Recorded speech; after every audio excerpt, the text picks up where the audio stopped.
I crashed it numerous times into trees, wasn't very good, and to that end I was like...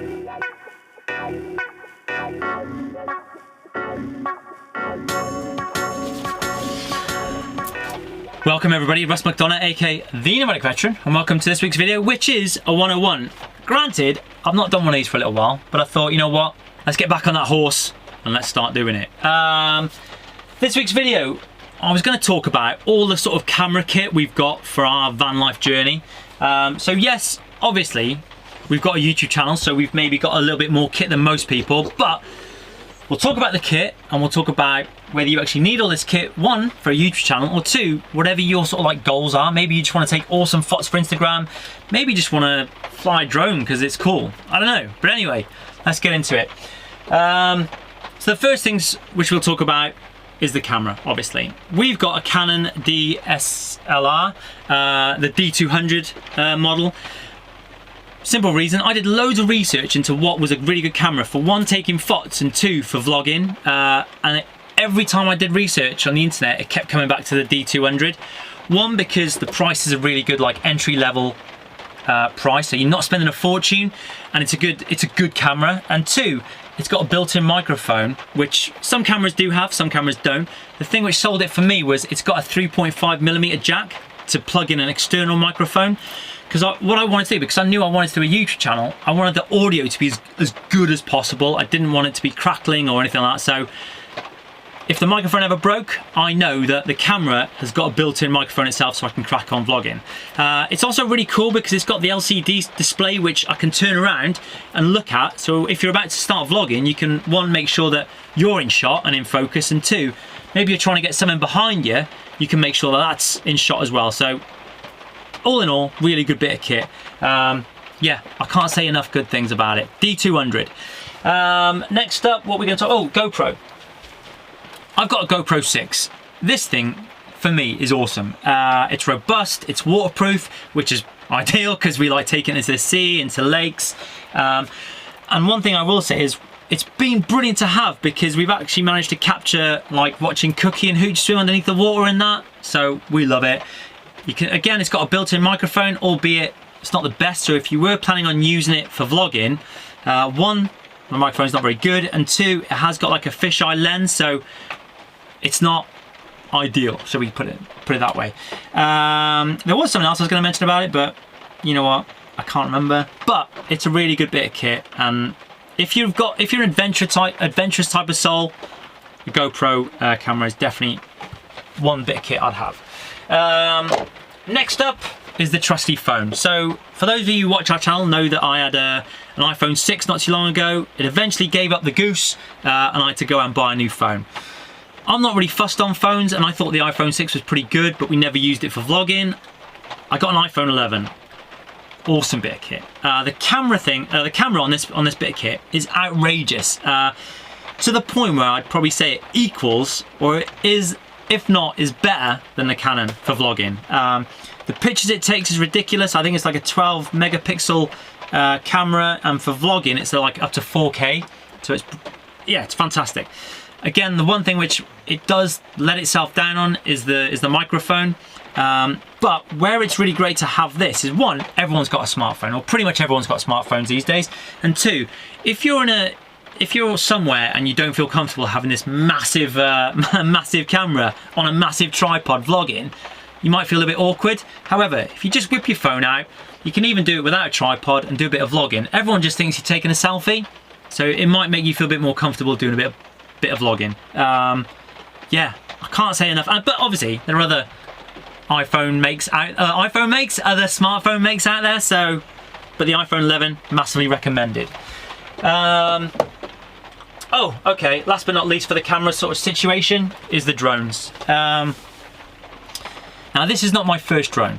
I did have a GoPro Karma, I think it was called. It was massive, it was like this big. I crashed it numerous times into trees, wasn't very good, and to that end I was like, right, I'm not getting another drone again. We're starting van life. I knew I wanted to do a YouTube channel, so I was like, we need a drone, we need a drone. And of course you don't, but I felt like I wanted one. So I went out and I got the Mavic Air. Again, not the most expensive, but not the cheapest. It's a good entry-level drone. And it's brilliant. The one thing I will say is, even when I got the Mavic Air, I was really precious about it, and I didn't want to fly it over water. I always wanted to keep my eyes on it. And over time, I've learned that actually you've just got to kind of, you've just got to let go, you know, accept the fact that maybe you might lose it one day or it might break. And as soon as you do kind of accept it, you'll start pushing the drone's limits a little bit, and you'll start getting some really awesome footage. And if you are looking to have a YouTube channel, or to even just make movies for your friends and family, by having a bit of drone footage, it just makes everything way more cinematic. And you know what? At the very least, it's really good fun to fly. So it's up to you. But I really enjoy having a drone, and I think it adds a lot to videos. So there you go. Oh, I should say actually, the camera on this thing has got a built-in gimbal, so it's really nice and steady. It films, or it records up to 4K, so the resolution is brilliant, and the camera itself is fantastic for taking stills. So yeah, I really love having a drone. Before we kind of move off the cameras completely, we've got two lenses for our Canon. The one which is recording this awesome video is an 18 to 55mm lens. It came with the camera itself. It's awesome. It's really good for vlogging because it's not up close and personal. It can get a nice wide shot in. The other lens we've got is what is affectionately known as a nifty 50. It's a 50mm lens, so you can't zoom in, you can't zoom out, any of that good stuff. Not very good for vlogging. However, if you are into your photography, or you want to get into your photography, highly recommend getting a 50mm. Awesome bits of kit. We've got it. We don't utilize it enough. We may start dabbling with it for more photos. And that is it for cameras. Moving on then, what should we touch on next? What is next on the list? Tripods. All right, so first up, we've got, like I said, we've started using our iPhone for a bit more vlogging, and like I said, you can just hold it, but it's a bit easier if you've got a tripod for it. So we've got this Manfrotto Tripod.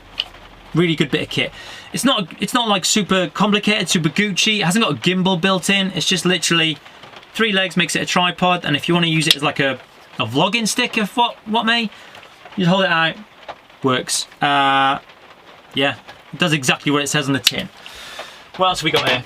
Oh, here we go. This one's good if your better half is not available to record you and you need to film something for a video. We've got a Billy Basic, sort of like just a tripod, but it's bigger than the Manfrotto, and it fits the DSLR. This one literally costs like 20 quid from Curry's or Dixon's, whatever it was. Yeah, it's great, and it's helped us out a few times. So again, I wouldn't go out and spend a fortune on tripods. This one does the job. And of course, the tripod which is currently supporting the camera is a Joby Gorilla pod. Really good bit of kit. So the one I've got basically supports 2 kgs of weight on top. Really good because what it enables you to do, because the legs are so flexible, you can wrap it around tree branches, fences, and you can get really cool shots with it. The one thing I'll say is one of our legs is actually slightly broken at the moment, so I think you have to be quite careful with legs. There's a lot of moving parts inside, obviously, and all those moving parts gives you the ability to wrap it around stuff. One of ours is broken. It still works as a tripod and a vlogging stick, but maybe if you're not too keen, like you're not too fussed on getting different weird angles, maybe just a normal vlogging stick might come in more useful. But as far as that one, the Gorilla Pod goes, I think it's pretty cool. What next? Oh, microphones. So I did touch on before that one thing I wanted was really good sort of audio for my videos. So we went out and we got like a Rode shotgun microphone. About 80 quid. Again, it's not the professional one, but it's not a Billy Basic one. It's really good value for money in my opinion. The audio on it is brilliant, and it just uses a 9-volt battery to plug in. So what you'll find with some external microphones is they draw the power from the camera. This one doesn't, so again, maybe always make sure you got a spare battery on you. But like I said before, if that were to break or the battery died, I know that my Canon has got a built-in microphone, which means I can still record. So that's why I kind of always like to have backups for backups, if that makes sense. Good. And then what else have we got left here? That's it? Oh no, sorry, no. GoPro. So I did have a little tripod. I think it was called like a shorty. So it was like a vlogging stick for the GoPro, and it turned into a tripod. Even when you're living in a van, things still go MIA. We have no idea where it's gone, so we can't use it, obviously. What I do also have, though, is I think, I can't remember the technical word for it, but basically it's a floating handle for the GoPro. So it's really good for when you take into the sea, into lakes, and into any type of water. If you did happen to drop your GoPro, if you just hold in the GoPro by itself, or it was on a different type of tripod or whatnot, it will sink. This one, however, will come back up to the surface, and hence you don't lose your GoPro, and you don't lose all the footage you've taken, which you'd be devastated about if you've just caught some awesome waves or something. So think about that. What next? What next? I think that's about it. What I will say, actually, as a Brucey bonus tip, is batteries. So all of the bits of kit we've got, apart from the phone, obviously, I like to have spare batteries. The reason for that, take for example the drone, is drone batteries notoriously don't last very long. They last like 20 minutes at best. So what I didn't want to do is just have one battery for each bit of kit. So I could be out flying the drone, battery dies, I'm like, oh, but I want to get the drone out because maybe I want to go see this and whatnot, and you'd have to come back into the van and charge it. Same with the camera, same with the GoPro. You can charge one while using one once and then swap over. That's why I have at least one other battery for each bit of kit. So that would be my piece of advice. Spare batteries are your best friend. And that's about it, I think. I think we've covered everything relatively quickly. And I guess we'll answer the question. Do you need to have all this kit to start van life? Of course you don't. Do you need all this kit to start a YouTube channel? Of course you don't. Me being the type of person I was before, I procrastinated about starting a YouTube channel. I'd turn around to Gibbo and I'd be like, oh, I just need a Gucci camera to get started, and then we get the camera, and then I'd be like, oh, I need a tripod to put the camera on so I can vlog myself. I was all just procrastinating. If you are looking to start a YouTube channel, my recommendation, or what I wish I did actually, was go out and buy a really good smartphone with a decent camera. Honestly, and this thing here even costs more than the camera, so it just shows that it's, you know, it's good quality. And that way you can get started straight away. You don't need to be worrying about buying all bits and pieces for your camera. That would be my sort of advice. Right, time to wrap this video up. If you enjoyed this video, please give it a thumbs up, baby. Excuse me. If you would like to share this video with friends and family, because sharing is caring, please do it. Or maybe you know someone who wants to start a YouTube channel and you're like, dude, you need to watch Russ McDonough and he's going to give you some tips on what kit to have. Please do. Comments, be brilliant if you could leave a comment, and maybe you can tell us what camera kit you've got, whether you use it for YouTube, Instagram, or whether you just like to share it with friends and family.